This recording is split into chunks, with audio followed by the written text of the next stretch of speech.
Muy buenas, premiados y premiadas. Hoy tocaré de una forma contenida, elegante y quizá, en cierta manera, bresoniana, de la última película de Paul Schrader. Evidentemente estamos hablando de El maestro jardinero. Es curioso de que no hemos visto venir de unos años a esta parte de que ha trazado una trilogía con los temas recurrentes que han abordado siempre sus películas: la culpa, la religión, un estado enfermo como es en Estados Unidos, que parece que se come al individuo, pero siempre con la culpa y la redención como telón de fondo. Me alegra porque Schrader venía de unos años muy oscuros antes del reverendo, porque parecía que problemas de financiación, problemas personales, que por cierto ha tenido durante toda su vida, parecía que lo estaban abocando casi al olvido.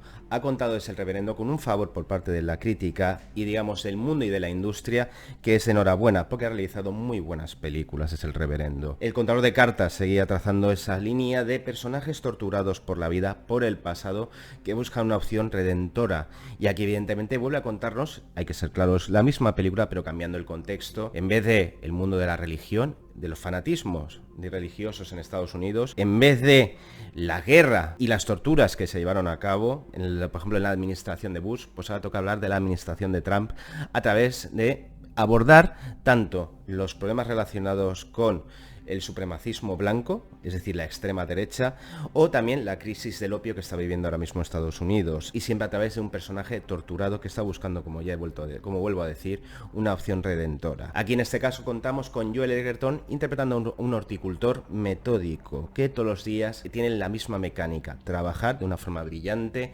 sensible, y que evidentemente tú ya sabes desde el minuto uno que esconde algo. Luego escribe cada noche en su diario lo que es su trabajo, porque al fin y al cabo lo que está haciendo es enterrar su pasado para ver si florece un futuro mejor. Podríamos decir que son personajes como el de Oscar Isaac, como el de Ethan Hawke, que están en el purgatorio esperando una oportunidad. Entonces a eso le facilita a Schrader contar desde, repito, un ritmo bresoniano que no ha perdido y desde una cierta austeridad, adornado por una atmósfera muy noir, pues un estudio de personajes. Porque aquí también estamos hablando, evidentemente, como se estaba anticipando, del racismo. Si veis cómo compone el plano el jardín botánico donde trabaja él, hay una casa que es una señora adinerada que mantiene todo ese jardín botánico de generación en generación, también solitaria, altiva, interpretado por Sigourney Weaver, que por cierto disfruta tremendamente de hacer de zorra salida hija de puta. Y la verdad es que le sienta como un guante.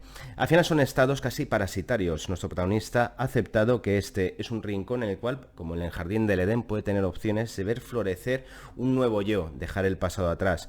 Aunque se plantee desde que el racismo, digamos que podríamos decir que ese huerto, ese jardín botánico, esa mansión, al final es una situación de poder que se establece entre el personaje de Weaver y el de Edgerton. Ya no es una negrera, no son como plantaciones de algodones, estamos hablando de una mujer adinerada que no trata a la gente como esclavos, pero se produce sutilmente una relación casi invisible de que es lo mismo pero con otras capas. Todo cambiará evidentemente en la historia cuando llegue la sobrina nieta del personaje de Weaver, que como ella dice es una mestiza. Entonces claro, ya ves el odio, porque del odio también habla de esta película, y cómo afrontará Edgerton el choque que tendrá con dicho personaje, que evidentemente se producen unos lazos que van más allá de la amistad y lo pondrá otra vez en contacto con su pasado. Evidentemente no vamos a decir cuál es el pasado del personaje de Edgerton, pero tiene que ver mucho con el odio. Como dice en un momento de la película, él fue educado en el mismo y cuando tuvo que ejercitarlo lo hacía muy bien. De todas las películas de Schrader estamos buscando siempre que al final haya una catarsis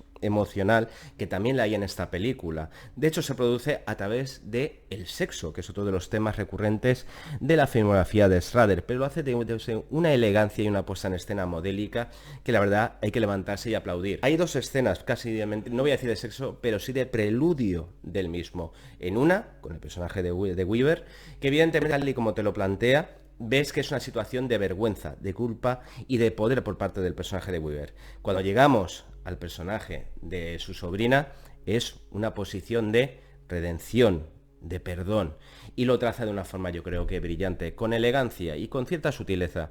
Bien es cierto que podríamos decir y afirmar, y yo no voy a ponerle un pero a la gente que diga que de estas tres últimas películas que abordan tanto la culpa como el perdón, esa quizá es la más aunque la palabra no me guste, floja.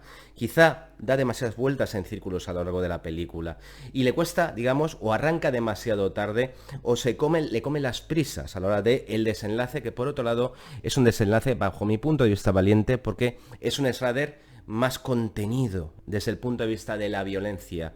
Es un Schrader más conciso y, por qué no decirlo, más optimista. Posiblemente el final de esta película es el más feliz, entre comillas, y optimista de toda su filmografía. Y yo lo he analizado prácticamente como, dentro de un cierre, una actitud vitalista, humanista, en el cual, como os estábamos diciendo, el individuo representado desde una interpretación contenida por esa bestia parda que es Joel Edgerton, triunfa sobre una sociedad que evidentemente a los ojos de Paul Schrader está totalmente enferma por el odio, por las drogas, pero el individuo al final en este caso vence, encuentra su redención. Como buen maestro jardinero ha enterrado el odio y ha florecido flores hermosas. El amor como elemento redentor. Y a mí un final de una pareja feliz bailando en un porche en su particular jardín del Edén, lo único que puedo decir que aunque no sea todo lo ingenioso, como había demostrado en el contador de cartas o en el reverendo, o con varias capas, puede parecer un final más plano, pero no por ello menos emocionante, porque creo que Schrader tenía su derecho legítimo a tener un final feliz. Quizá porque su pareja, en ese punto de su vida, ha sido diagnosticada con Alzheimer y su relación se irá apagando poco a poco.